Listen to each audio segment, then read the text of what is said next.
Hi, we're the Corrs, and we say hi to everybody who watches us on Soul Musica. Go on, leave me breathless. Come on.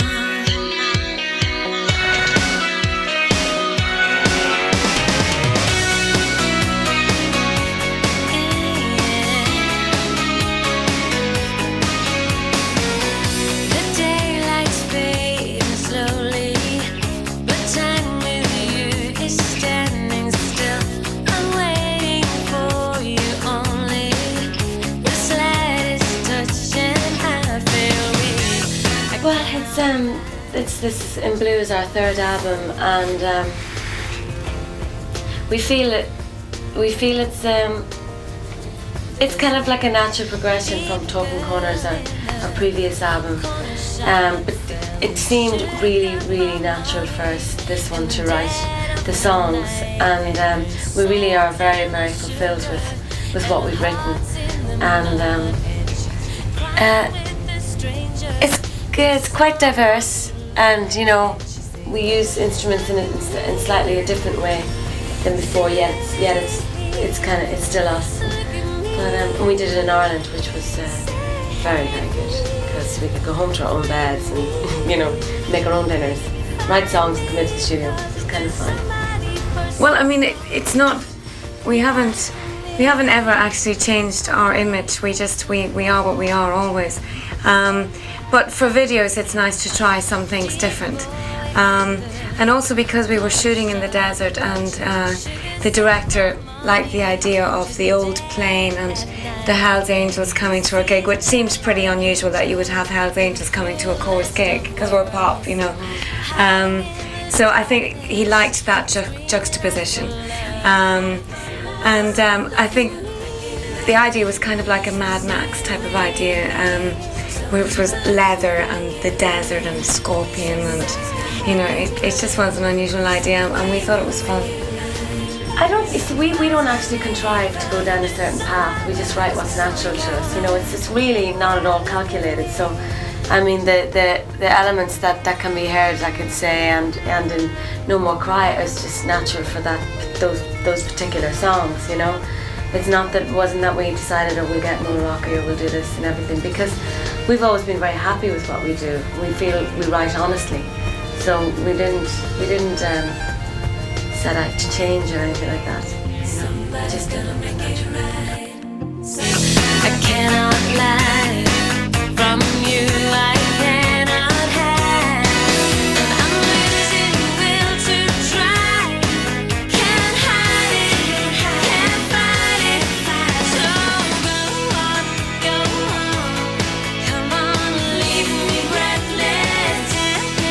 Tease me till I can't deny this is love and feeling. Make me long for your kiss. So yeah. We have changed a little. I mean, we endeavour to write really good songs, and songs that people can become emotional about, or really enjoy, songs that really touch people. That's what we endeavour to do. We don't endeavour to completely change our music. We just endeavour to get better at it, and I think because we've gotten better at it, it does change, but very slightly. I think it changes slightly. I think that it's something that inevitably happens. You don't write the same songs twice. Well, you try not to anyway. So it's something that inevitably happens. I mean, because we would feel that we stagnated ourselves as well if we weren't moving along, or maturing at what we do, or getting better at what we do. So, it's an inevitable thing that happens. You can't write the same album twice, but yet you might still have the same way. No, I mean, as I said, it just is. Our music is dependent on what we write and what we're inspired by. And you can't contrive to change or anything. You just write different songs every time, and that's the difference. And those songs have different influences, but we never think about trying to change. We never think about trying to stay the same. We just write songs and see how they sound. If there's no tomorrow, and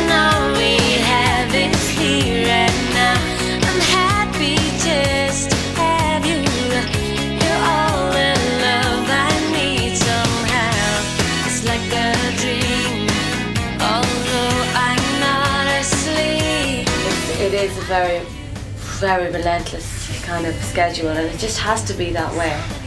You know, because it's because of the success that makes it that way. So you've got to be grateful for it. You've got to go on the wave.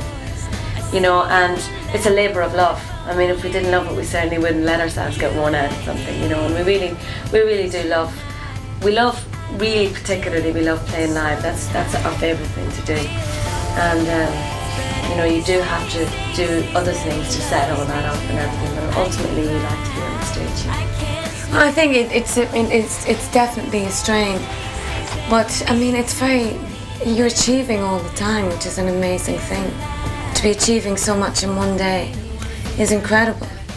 You know, like sometimes we will take 3 flights in one day and do 5, 6 acoustic performances in different radios, or do TV stations, or do a show at the end of the night. So it's very, very, very fulfilling. But I mean, it's tiring, and it puts a strain on relationships, and you don't lead a normal life at all. You know, you just live out of a suitcase. But we do love it. That's why we do it. I think more than ever, because I think you're more motivated than ever, because you don't want to lose what you have, and you also have more experiences so that you can get better at what you do. And you just, you know, the more you're raised, stardom-wise, the more that is actually demanded of you. You really do have to be very good. You can't bluff it. You know what I mean? That is it. And so you demand a lot of yourself, and that is in return very fulfilling. I think it's easy for us to stay grounded because not only are we family, but we are surrounded by a lot of people. All the people that work with us were with us from the beginning, long before we were famous. And that keeps you very grounded, because you're not reinventing your situation all the time. You're surrounded by the same people who know you for your faults, who know you for your good side, who know you when you're frustrated, and it's easy to stay grounded that way. I mean, you know, the point of this is to write great music, you know, and the rest of it is kind of just other people's perception of you. Fame is something that other people see, you know.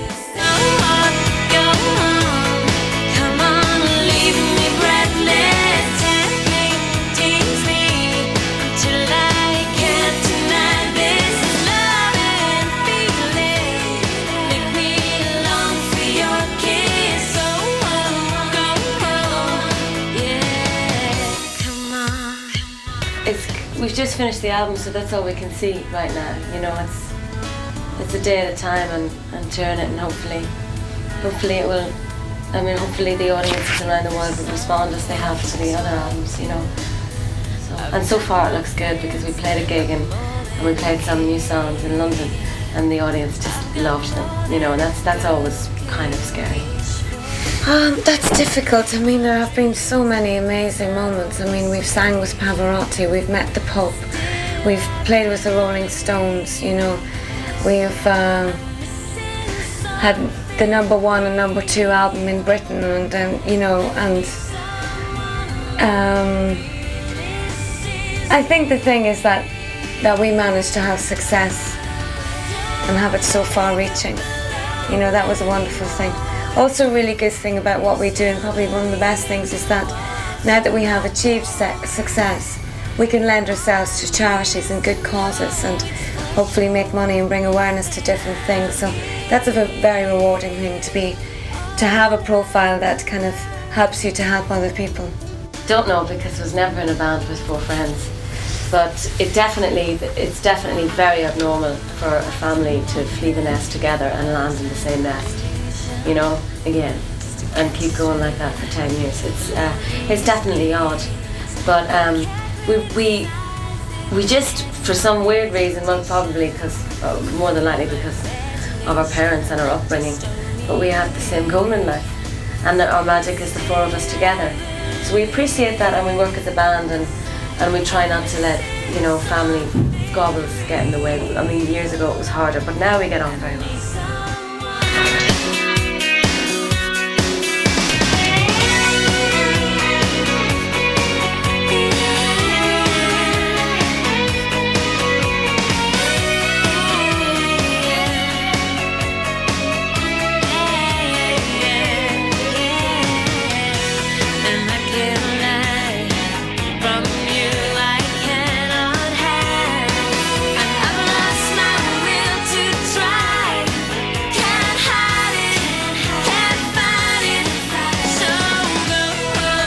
it's whatever happens between the four of us, whether sometimes it's good or whether sometimes it's bad, it's the Corrs and that's it, you know. It's the same in most good bands, you know. It's what is special about bands is the chemistry between the four people, and that's their magic.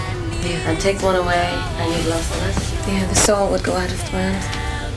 Oh, we did. I mean, kind of last year seemed to be a pretty big milestone in our career, where all of a sudden we went up to an elevated level of fame.